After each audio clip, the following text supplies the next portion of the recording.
Já que quando você analisa os outros parâmetros do PS4 Pro, por exemplo, o processamento, quando você pega o PS3 pro PS4 Pro, o processamento do The Last of Us 1 no PS3 era tipo, sei lá, 40 FPS, tá ligado? No PS4 Pro ele já vai pra 60 travado, entendeu? Ele não sai de 60. Então você investir seu dinheiro num videogame que só aumenta a resolução e os quadros por segundo é meio inútil, entendeu? Você só paga pra uma melhor resolução gráfica. E quando você começa a olhar, não tem a mesma diferença do Xbox One pro Xbox Series. Por exemplo, o Series, ele além de ele já vir com mais memória, ele vem com muitos outros atributos. Ele vem com a qualidade HDR melhor, ele vem com uma resolução 4K, ele vem travado em todos os jogos, praticamente 60 FPS, entendeu? Tanto que quando você pega um jogo pesado como Red Dead, você vê que o processamento dele no Series é muito melhor do que no One, entendeu? Ele consegue rodar com mais superioridade, não trava tanto. Enfim, eu acredito que, em minha visão, o PS5 ele não teve uma necessidade, não teve uma mudança relevante. O que você acha que foi isso? Acredito na mesma opinião que a sua. O PS5 Pro ele veio só para ser mais caro. Ele não traz uma diferença que seja tão importante, na minha opinião, algo que seja tão inovador e algo que seja tão avançado quanto o PS5 base. Ele só quer deixar o PS5 base um pouco mais estável. Ele tenta trazer a qualidade máxima, só que ele tenta trazer ao mesmo tempo o 60 FPS cravado. Ele tenta fazer isso, não quer dizer que ele consegue. Então quer dizer que tem alguns jogos que vai ser tipo 40, 45, vai ser uma coisa assim, quase chegando a 60 ou 50, mais ou menos. Tipo, quando você pega assim, eles adicionaram Ray Tracing. Mas que adianta Ray Tracing pra jogar, sei lá, Crash? Tá ligado? O Crash já nem precisa de gráfico, mano. No PS1, o Crash era todo quadradão e todo mundo gostava. Entendeu? Então, como o Enzo disse, é só uma tentativa mais ou menos deles tentar cravar esse FPS. Além que, porra, você paga praticamente R$1.000, R$2.000 a mais num console que não faz quase nada de diferente. Exatamente, é só pra você ter tipo mais 10 de FPS cravado e ter a qualidade um pouco melhor. É isso. Tanto que, se eu não me engano, o Edu, ele falou um pouco da opinião dele sobre o PS5 Pro. Se eu não me engano, eu não lembro se foi positiva ou negativa, mas quando ele tava jogando... Qual foi? Silent Hill 2, se eu não me engano, acho que ele tava jogando o PS4 Pro, entendeu? Então, assim, quando se compara uma gameplay de PS4 Pro com PS5, você não vê uma diferença enorme, não é drástica. Então, na minha opinião, foi um console que ele foi bem desnecessário, entendeu? A Sony poderia usar o investimento do PS5 Pro, ao invés de lançar ele, em melhorar o live service deles, que é muito inferior em certos pontos do que o do Xbox, por exemplo. Já agora teve a adição do Call of Duty Black Ops 6. Que eu joguei só um pouquinho, mano, 200 GB. Pra instalar é muita coisa. Mas, tipo assim, eu joguei um pouquinho, tô achando muito bom, entendeu? Assim, meu favorito vai ser sempre o 1, por causa da parte da prisão. Mas, tipo assim, o live service do Xbox ele é muito superior em questão de não só facilidade, entendeu? Pra você renovar. Na real, a facilidade é praticamente a mesma. Mas é a opção do catálogo. No mesmo lugar que você tem Call of Duty, você tem Persona, você tem The Quarry, que foi um lançamento de 2022 que o Alan Zoka mesmo jogou, que é muito bom. Então, é um catálogo muito abrangente e que, quando você vê o preço entre os dois, compensa muito mais. Agora, eu vou falar um pouquinho de um lançamento que saiu literalmente ontem. Foi o Until Dawn Remake, que é um jogo que foi lançado em 2003, né? 2014, por aí. Por volta, acho que de 2015 até 2019, por essa volta aí. Vamos dizer que é uns 9 anos atrás, entendeu? Eu vi o... Não vai dar pra falar o nome do canal por causa que tem um palavrão. Mas é Jogando FUDDACI, entendeu? É muito da hora esse canal, recomendo vocês assistirem. Basicamente o Jean tava jogando, mas tipo, no jogo original, quando eu vi a primeira gameplay, demorou muito menos pra você, tipo, conseguir andar livre com o personagem. E, assim, é um jogo que não faz muito meu estilo porque ele parece um filme, entendeu? Ele não parece um jogo. É que nem o Detroit. O Detroit Become Human. Também. Eu acho... Esse é um jogo de filme que eu acho muito bom, por causa das opções e do, tipo, bagulho dos Android, pá. Tanto que acho até legal a gente falar um pouco sobre ele. Sobre o Detroit. Tá, eu tinha visto uma postagem, eu acho, que eu não lembro agora o número exato, mas acho que era 10 milhões ou era 100 milhões, que o Detroit tinha vendido, acho que umas semanas atrás. Ele tinha conseguido bater essa marca. Acho que era mais ou menos isso. E aí que ficou muito feliz de ter conseguido chegar nessa marca de jogos vendidos, né? Do Detroit, no caso. Porque normalmente esse tipo de jogo é puxado mais pra filme, que ele tipo é como se fosse um mini filme ao mesmo tempo sendo um jogo. Normalmente não chama muita atenção das pessoas esse tipo de jogo. Depende muito da pessoa, depende muito do estilo. Normalmente muitas pessoas não gostam. Ainda mais porque ele tem várias opções e vários finais, no caso, desse tipo de jogo. Além que o Detroit Become Human, ele é um jogo que ele mexe muito com a moral, tanto do jogador quanto com a dos personagens, entendeu? Uma escolhinha errada que você faz, você mata um personagem e a história dele acaba ali, entendeu? Outro, você, tipo, salva seu personagem, mas em detrimento de outro, entendeu? Você mata o outro pra salvar o seu.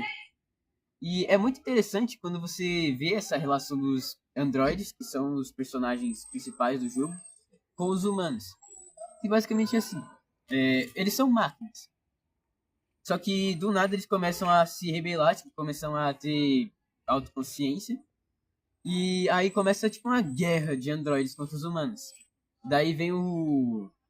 É Connor o nome dele? O androide detetive. Acho que é. Aí ele conhece um velho bêbado lá, detetive também, o Hank, mó da hora.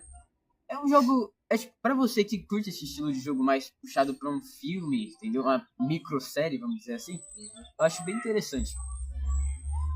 Falando um pouco do Until Dawn, ele tem a mesma temática, entendeu? Ele tem muito bagulho do. Se referindo a efeito borboleta. Tipo, uma ação que você faz agora reflete lá no futuro. Uma batida de borboleta agora torna-se um furacão daqui pra frente. O que é um jogo que você precisa de muita atenção. E sendo sincero, não é meu tipo. Eu prefiro mais puxar pro combate rushadão mesmo e ficar explorando. Tipo, mais puxado pro terror.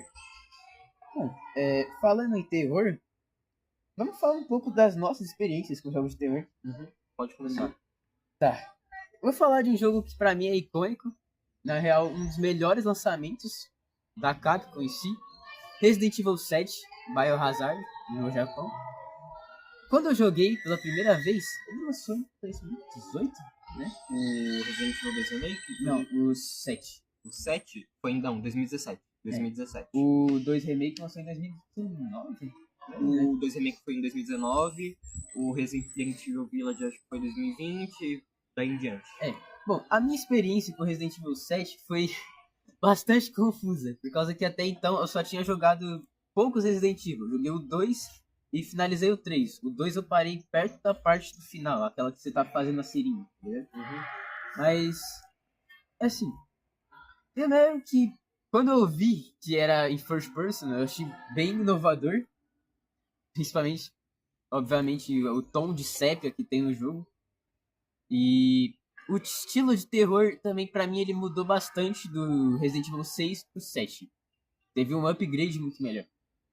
E, por exemplo, o terror dos Resident Evil geralmente é assim: você tá explorando, aí vem um bicho pra te caçar, você foge do bicho, continua explorando e ele te caça o jogo inteiro. Tipo o Mr. X no Resident Evil 2. No Resident Evil 7 é um pouquinho diferente. Você tem a liberdade para explorar, claro, você tem objetivos para cumprir, mas os bichos, eles ficam tipo, num lugar meio que já preparado, entendeu? Estrategicamente para se atacar. Tipo, aqueles mofos lá, tem aquela parte de... Acho que depois que você mata o velhão lá com a motosserra, muito zica essa cena. Tipo, eles ficam literal à espreita, numa parte meio cinza, parece um necrotério. E quando você passa, só quando você passa eles aparecem e te enchem de porrada. E jogar essa parte no insano inferno foi tipo, horrível pra zerar. Aí, o jogo, ele, no final, ele também trouxe algo muito interessante, que foi a opção de 2 finais. Que eu não vou falar aqui pra não dar spoiler. Mas, apesar que quem vai tomar spoiler num jogo de 2018?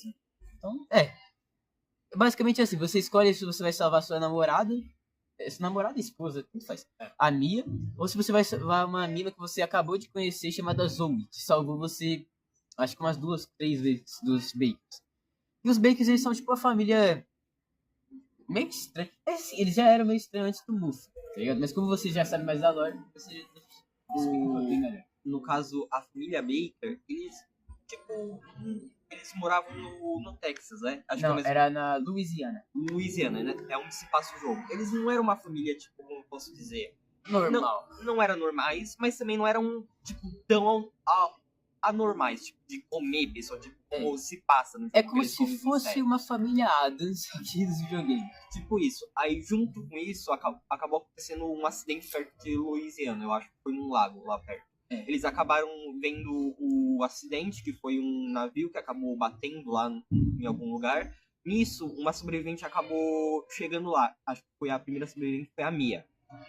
A Mia, quando chegou na casa dos Bakers, ela tava meio desmaiada, ela tava meio em coma, mas ela não tava desmaiada por causa Da batida. da batida. Ela tava desmaiada por causa do mofo.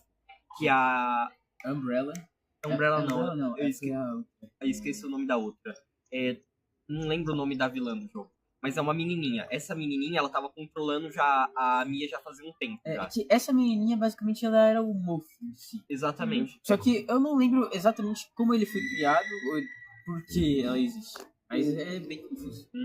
Bem confuso. Aí, no caso, a Mia tava sendo controlada e ela não conseguia fazer nada. Ela tava meio que num estado de transe, num estado meio... Ela como se fosse manipulada pelo Mofo, entendeu? Exatamente. Como se ela fosse uma marionete na mão da menininha. Tanto que quando o Ethan Winters, o personagem principal do jogo, quando ele encontra a Mia, dá pra você ver que, assim, no começo do jogo aparece um vídeo da Mia super feliz, conversando com o Ethan e tal, falando que ama ele, que vai voltar logo. Aí passa uns 3 anos dela desaparecida. Aí o Ethan vai buscar ela, depois de 3 anos desaparecida. E, basicamente, quando ele encontra ela, ela tá meio perturbada das ideias, tá ligado? Ela tá meio maluca, ela fala que eles vão pegar não sei o que. Ela tá meio paranoica, sabe? Ela não se sente segura, ela sabe do que está acontecendo ali, só que ela não quer contar pro Ethan, já que ela trabalhava meio que pra uma organização terrorista. Entendeu? E aí, depois dessa parte, um pouco depois, tipo, bem pouco, você perde ela, de novo, aí você encontra... Já que quando você analisa os outros parâmetros do PS4 Pro, por exemplo, o processamento,